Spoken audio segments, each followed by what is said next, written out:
Well, if you're watching, you know who we have right now. The man himself, Brian Dawkins, joins us on the PHLY Eagles show.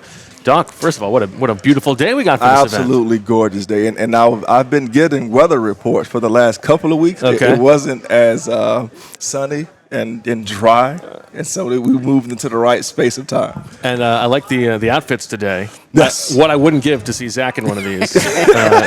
You look fantastic. I can't pull it off like Brian. Come on, man. I mean, but that's the theme. That's the theme of this year. Is, if you didn't know about it, it's our island feel. And the reason why I wanted to do it is because, when we made the Pro Bowl back in the day, we would go to Hawaii. Oh. And there's a specific feel that you go when you go to Hawaii that you just don't get when you stay here in the States. So what I wanted to do is, for those guys who made Pro Bowls, like yesterday, however many Pro Bowls you got, you would get a lay of, the flowers, right? Okay. So if you see guys like, I think Irv had 5 on, Quick 5, Hugh had, I think, 3, I think he's been. So the point is, I wanted to allow that feeling to come back to those guys, of feeling what it felt like, because we wanted the whole experience to kind of allow you to mentally escape from, the everyday life for everybody who comes.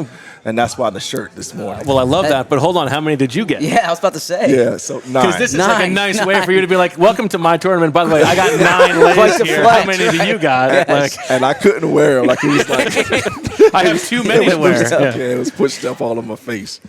So tell us a little bit about the tournament, what you guys, what the charity is all about, and what we're here for. Yes, so ultimately the charity itself, we want to bless single parent households and the children in those households with different programs.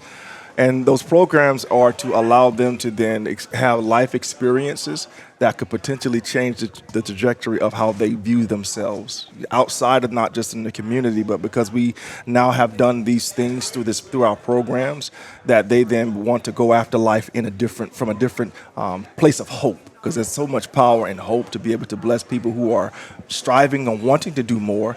But now we're blessed to then bless some of these families with some of those resources. And also some of the young people in high schools. We have a Young Ambassadors program that is in the 3rd year now. And just seeing some of the results of when they first start the program to when they come out of it, and the confidence that they have about themselves, in themselves, to be able to speak about their situations or some of the programs that they have in George Washington High Schools. That's where the program is originating right now. And prayerfully, we're going to do that program in other high schools here in Philadelphia as more, again, donations and things come in. I've been to some of these events and in the classroom with you when you meet with the students who are from single-parent households, and the single parents are there as well. Why is that particular group so important for you to reach? Well, it's important for me to reach because I've had people in my life that I lost when I was growing up. So the first one, Gary, I lost him. I was in the 9th grade when he was shot and killed, and then the other one I lost when I was a freshman in college, and he was also shot and killed. And so neither one of them had fathers in the household. They had a mom. I knew the mom. She was always working, sometimes working 2 jobs, so she wasn't there in the house to help raise them. So they were basically left to do whatever they wanted to do outside. And it's just certain things that I knew that they were doing that I wouldn't be able to do with my dad coming home. And so, but what we want to do is begin to bless those young people, because I also knew those 2 young men. I knew them, and I knew the gift. I saw the gifting that they had at the time, but they didn't have some of the outlets to be able to do constructive things with those energies that they were doing destructive things with, if that makes sense. And so that's what the program for me is so important, so that I can potentially bless the next individual that can go on to do something significant in their lives, with their lives, because the program shows them with this same energy and this same gift that I have, that I'm using it in the wrong way, that I can use it in this way, and I can be a blessing to not just me, but also to my family. Well, it's a wonderful thing that you're doing, and fantastic that you're using the gifts that you have to pay that forward. I know you got to get going in a few minutes. Let's talk a little Eagles. Yeah. This Eagles defense that won the Super Bowl, I imagine, like Eagles fans who grew up watching you and were accustomed to this hard-hitting defense, guys who play like Doc, to get to watch this Eagles defense sort of brought back those memories. What was it like for you watching this hard-hitting group? I loved it. I loved it because, like, when they first brought Vic back, I was like, this is going to be a different defense. Mm-hmm. Now, I didn't know it was going to turn into the defense that it is. Nobody did. But I just knew that it was going to be a completely different defense as far as the effort is concerned. Because if you look at his other defenses in other places, the effort was on point. Like there's not loafing going on. There's not a whole lot of mental mistakes being made. And then there's a bunch of guys being called to do different things. So there was a lot of versatility in the defense. And so what that does to the defense, though, is it's a fun defense to be in because my number could get called because I guess I'm getting excited because it reminded me of Jim Johnson's defense because everybody could get a chance to then rush, to blitz, or do something. Why? Because they go out and they get people that I say are chess pieces. Like Cooper DeJean is a chess piece. You can move him all over the football field, right?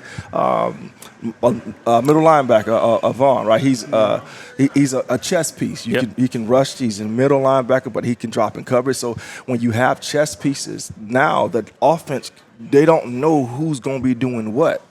And then on the defensive side of the ball, you have all these chess pieces, and you can begin to call things and do things that gets the offense off their toes and put them back on their heels. For that reason, would you keep DeJean inside, or would you be okay moving him to the outside eventually? Well, I would love to know who we have in practice. Yeah.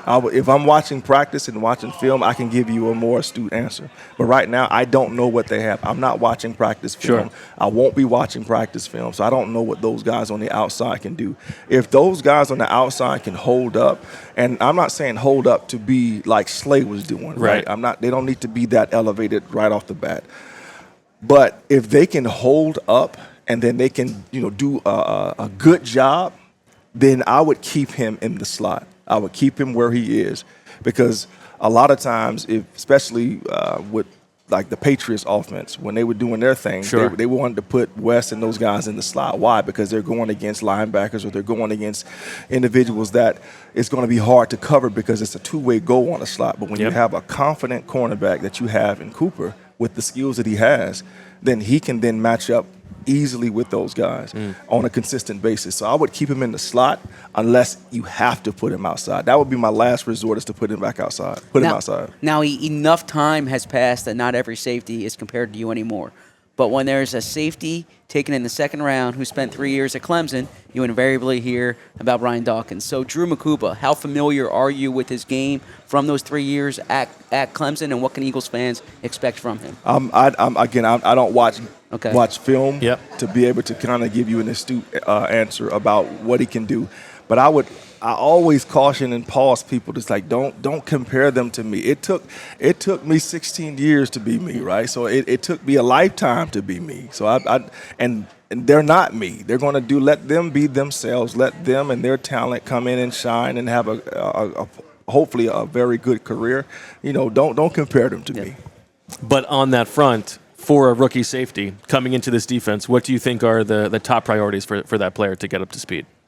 Learn the defense. Learn. It's coming into the National Football League. It's about the verbiage. It was about the verbiage for me. Like you're going from speaking Spanish to speaking Chinese, right? So the terminology is different.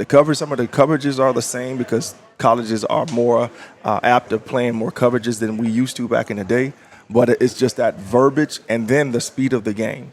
And the tightness of windows that quarterbacks in the NFL can complete passes that in the college it was not always the case. So for me, once again, is the language, the communication skills, and then understanding the speed of the game. And can you match up with it?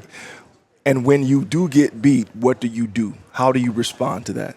That's extremely important to understand. You have to learn how to then respond positively to a play that you give up.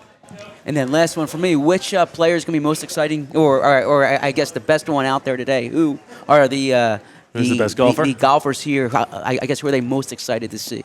You talking about my former teammates? Former teammates, yes. I think Irv got it. I think Irv is probably my former teammates now. As far as former golfers, it might be Quick. I didn't play with Quick, but my former teammates, I think, is Irv. What did you do for the Super Bowl? I watched it from the room in New Orleans. Oh, nice. Yes. There we go. Yes. All right. Well, Brian Dawkins, have fun with the rest of the event today. Thank you so much for letting us be here, and Thank you we'll for be back having with me. more on the PHLY Eagles podcast.